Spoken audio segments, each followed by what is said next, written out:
Brother क्या नाम है आपका? मेरा नाम सुरजीत सिंह है। कहाँ के रहने वाले हैं आप? अमृतसर।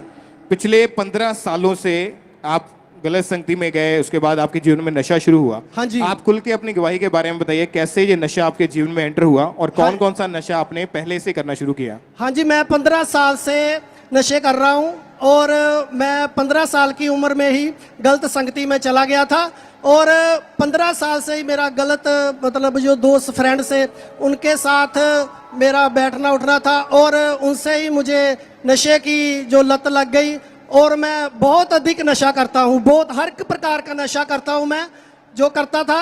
अब जो फीम, जो सिगरेट और तम्बाकू, चैनी खैनी, हर एक नशा मैंने किया है। और एक दिन में कितना कितना नशा कर लेते थे? हाँ जी, एक दिन में मैं 10 ग्राम फीम खा लेता था, आधी बोतल शराब, सिगरेट की एक डब्बी और तम्बाकू, और बाकी नशों की कोई गिनती नहीं है। और काम क्या करते थे आप उस समय? मैं गोल्ड का काम करता था। और जितना भी पैसा कमाते थे उनमें से ज्यादा पैसा जो था वो नशों में ही खराब करते थे आप? जितना पैसा कमाता मैं सभी नशों में खर्च कर देता था। सारा पैसा नशों में ही जाता था? सारा पैसा नशों में जाता था। और आपका खुद का गोल्ड का ज्वेलरी का बिजनेस था? हाँ जी, हाँ जी, मेरा खुद का गोल्ड। जितना भी पैसा कमाते हो ऑलमोस्ट सारा ही नशों में उड़ाते थे? सारा ही नशों में चला जाता था। आपकी फैमिली जानती थी आपके नशों के बारे में? हाँ जी, मेरी फैमिली में प्रभु में थी, लेकिन वो मुझे बताते थे, लेकिन मैं मानता नहीं था। मैं उनके सामने बैठकर शराब पीता था, उनके सामने बोतल रखकर शराब पीता था और वो बहुत दुखी होते थे। कभी रोका उन्होंने आपको? हाँ, बहुत रोका उन्होंने, लेकिन मैं बात नहीं मानता था। और नशे की हालत में कई बार ओवरडोज नशा आप करते थे तो आपको कोई होश, कोई सुध बुध नहीं रहती थी उस समय? मैं जब नशा करता था तो मैं जब घर पे आना है तो मैंने बाहर से झगड़ा करके रहना है, जा किसी को पीट कर आना है, जा खुद पीट करवाना है। ऐसे ही मेरा काम चलता था रोज का। आपके सभी रिश्तेदार ऑलमोस्ट जानते थे कि आप नशा करते हैं? हाँ जी, मुझे सभी मतलब जानते थे कि ये नशा करता है, शराब पीता है, सभी कुछ नशेड़ी बोलते थे मुझे।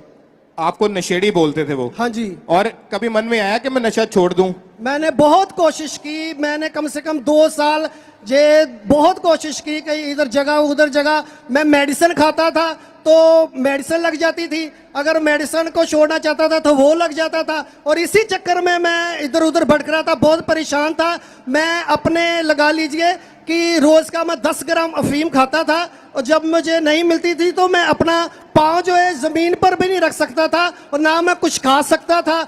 फीम खाता था, नशा करता था तो मुझे कुछ बचता था, वैसे ऑलमोस्ट मुझे कुछ भी नहीं बचता था। एक महीने का कितने रुपए का नशा कर लेते थे? मैं एक महीने से 40-50 हजार रुपए का नशा कर लेता था। एक महीने में? हाँ जी, एक महीने में जो कमाता था वो ही कर खा लेता था, नशे में उड़ा देता था। और नशा छोड़ने के लिए आप नशा छुड़ाऊ केंद्र में या जहाँ से दवाई मिलती है, आप वहां से 2 साल आपने इलाज भी करवाया? हाँ, इलाज भी करवाया मैंने, लेकिन वो मुझे वो लग गई मुझे। मैं नशा, मैंने सोचा चलो फीम छोड़ने के लिए गोली या कैप्सूल खाता हूँ, लेकिन फीम तो क्या छूट रही थी, वो लग गई। फिर मैं फीम खाता था, फिर मैं इधर उधर ही ऐसे कैसे कई बार इधर जाता था, कई बार उधर जाता था, ऐसे मैं कंफ्यूज हो चुका था, पागल हो चुका था। मतलब कि आपकी जो लाइफ थी वो पूरी तरह से नरक बन चुकी थी? मेरी लाइफ नरक से भी बदतर थी। और आपको लगता था कि सारी उम्र शायद मैं ऐसे ही रहूंगा? मुझे लगता था कि ये मुझसे छूटेगा नहीं, जब तक मैं लकड़ों पे नहीं जाऊंगा, जब तक मैं जलूंगा नहीं, ये मेरे शरीर से जाएगा नहीं। और आपको लगता था कि ये कभी मेरी जिंदगी से नहीं जा सकता ये मुझे कभी लगता ही नहीं था कि जाएगा। मुझे ये लगता था कि जब मैं लकड़ों पे जाऊंगा, जलूंगा, मरूंगा,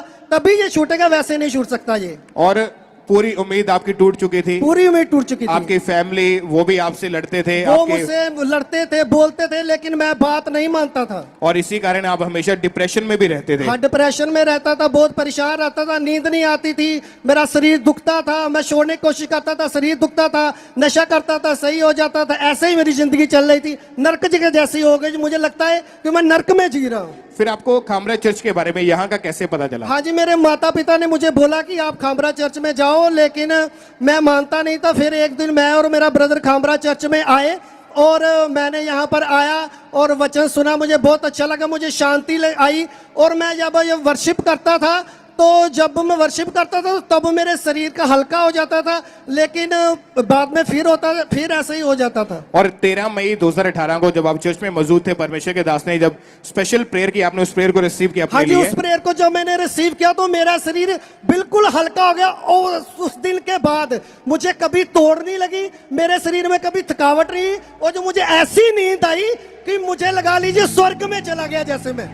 और अभी कितने समय से आप नशों से पूरी तरह से आजाद हैं? मैं 4 साल से उस नशे से आजाद हूं और मैं ये कहना चाहता हूं जो मैं नशे कर रहा था वो दुक्की और तिक्की के नशे थे, लेकिन परमेश्वर का जो नशा है वो जिंदा नशा है। यीशु मसीह जिंदा है, तारीफ यीशु करें मसीह जोर जिंदा है, से। वो जिंदा है, तुम्हें सब जिंदा सब हूं, जीवित वो जिंदा परमेश्वर है, के नाम को तुम्हें- महिमा दे। जोर से सब खड़े होकर परमेश्वर की तारीफ करें। हालेलुया, खड़े हो जाए, खड़े हो गए अपने अपने स्थानों के ऊपर हालेलुया। खड़े होकर जोर से तालियों के साथ परमेश्वर के नाम को महिमा दे और सब वर्षी में जाएंगे अपने हाथों को हिलाते हुए जोर से परमेश्वर की तारीफ करें सब जन।